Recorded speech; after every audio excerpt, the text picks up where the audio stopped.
လမ်းမပေါ်တွင်ရောင်လဲလဲနဲ့အသက်8နှစ်9နှစ်အရွယ်ကလေးတစ်ယောက်ရှောက်သွားနေတယ်။သူကစာသင်ကျောင်းတစ်ကျောင်းရှိရောက်မှာ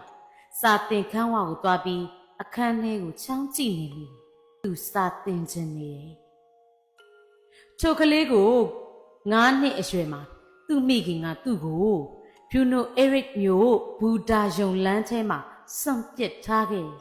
။ထိုကလေးကိုမိခင်ကမလိုချင်ဘူး။ကလေးကိုပြုစုစောင့်ရှောက်ရမယ်မှန်းလည်းမသိဘူး။ကျွေးမွေးထားရန်လည်းမတတ်နိုင်သောကြောင့်ဖြစ်တယ်။အစွန့်ပစ်ခံရသောထိုကလေးဟာသူ့မိခင်ကိုအမြဲမှတ်မိနေတယ်။ဝေကောင်းစားလာဝတ်ထားသောသူ့မိခင်ရဲ့ပုံရှိတ်ကိုတတိယနေတယ်။သူ့ကိုထားခဲ့ပြီးနှုတ်ခမ်းဆေးဆိုးထားသောပါးစပ်မှ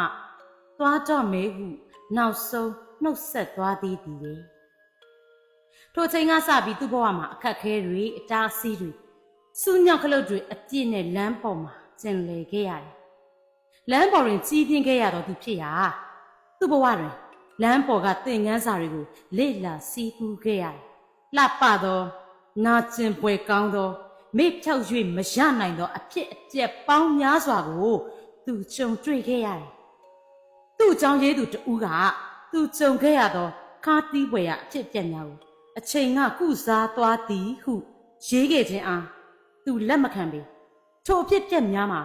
သေသည်အထိမမေ့နိုင်သောအဖြစ်အပျက်ဟုသူကမှတ်ယူထားတယ်။အသက်8နှစ်အရွယ်ကလေးတစ်ယောက်ကသူကျင်လည်နေရသည့်သူ့ပတ်ဝန်းကျင်မှာရုံးထွက်အောင်မနှဲကြိုးစားနေရသူ့မှာဘာပြင်းရင်ဘာလုပ်ရမယ်ဆိုသည့်အချိန်စရာမရှိ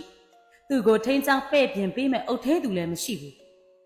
ဘာလုပ်လိုက်ပါလားဟုပြောပေးမယ်မိခင်လည်းမရှိဘူးသူများကလေးတွေမှာအချိန်တက်အိမ်ပြန်စားရန်အသင့်အိပ်ရန်အသင့်ဖြစ်တော်လဲသူ့မှာထိုအခင့်အရေးတွေမရှိဘူးသူ့ကိုတခြားကလေးတွေကတော့လွတ်လပ်သူဟုအားကျနေတော်လဲသူကထိုကလေးတွေကိုပြန်ပြီးအားကျနေမိတယ်သူ့တငယ်ချင်းတွေကအိမ်ပြန်တော့မယ်ဟုသူ့ကိုနှုတ်ဆက်ပြီးတော့ပြန်သွားချိန်မှာသူကစားတောက်ဆိုင်ပြတင်းတကားမှာညက်နာအပ်ပြီး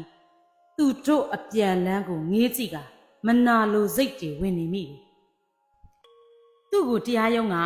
မိသားစုတစ်ခုသို့မဟုတ်လူငယ်ကေဟာတစ်ခုမှသွားရောက်နေထိုင်စေဟုဆုံးဖြတ်ခဲ့တယ်သို့တော့ထိုကလေးကတရားရုံးကိုတစ်ခုပဲတောင်းဆိုကျွန်တော်ကြောင်းတက်ချင်တယ်သူ့ကိုတရားရုံးကမင်းဘယ်မှာနေမလဲဟုမေးတယ်သူကကျွန်တော်ဘာသာနေမယ်ကိုဘဝကိုထိန်းချောင်းမယ်ထိုကလေးသည်အဝတ်အစားအနှဲငယ်နဲ့ကြောင်းတက်ပြီးစင်းရဲပင်ပန်းစွာဖြင့်ဘဝကိုဖြတ်တန်းခဲ့ရတယ်စာရေးဆရာခဲတံပင်မရှိသဖြင့်ဆရာထံကတောင်းတုံရသည့်အဖြစ်ကိုကြုံတွေ့ခဲ့ရတယ်ညနေကျောင်းလွတ်လျင်အမျိုးသားစာကြည့်တိုက်ကိုသွားပြီးအိမ်စာတွေလုပ်တယ်စာရေးစာဖတ်တယ်ထို့သို့ခက်ခဲစွာဖြင့်ကလေးဘဝကလေးကရုန်းကန်ခဲ့ရသူကညီသူချင်ပါသည်သူကို1943ခုနှစ်ဧပြီ23ရက်နေ့မှာမွေးဖွားခဲ့ပြီးအမေရိကန်ပြည်ထောင်စုတွင်1800ခုနှစ်မှ1809ခုနှစ်အထိသမ္မတဖြစ်တာဝန်ထမ်းဆောင်ခဲ့သူဒီကသောမတ်ဂျက်ဖာဆန်ဆိုသူဖြစ်တယ်အမေရိကန်ပြည်ထောင်စု၏တတိယမြောက်သမ္မတကြီးဖြစ်ပြီး1826ခုနှစ်ဇူလိုင်4ရက်နေ့တွင်ကွယ်လွန်ခဲ့ပါတယ်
ဒီစာလေးကိုကျမအခုလိုမျှဝေလိုက်တဲ့အခါမှာနားဆင်ပေးကြတဲ့သူတွေအားလုံးဟာ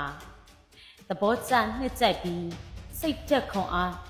ဖြစ်စီလိမ့်မယ်လို့မျှော်လင့်ပါတယ်ရှင်။စာရေးသူဟာအစဉ်လေးစားလေးရပါနော်။ကြည်ရှုနားဆင်ပေးကြတဲ့သူတွေအားလုံးကိုလည်းကျေးဇူးတင်ပါတယ်။ကျမဆူဆိုးပါ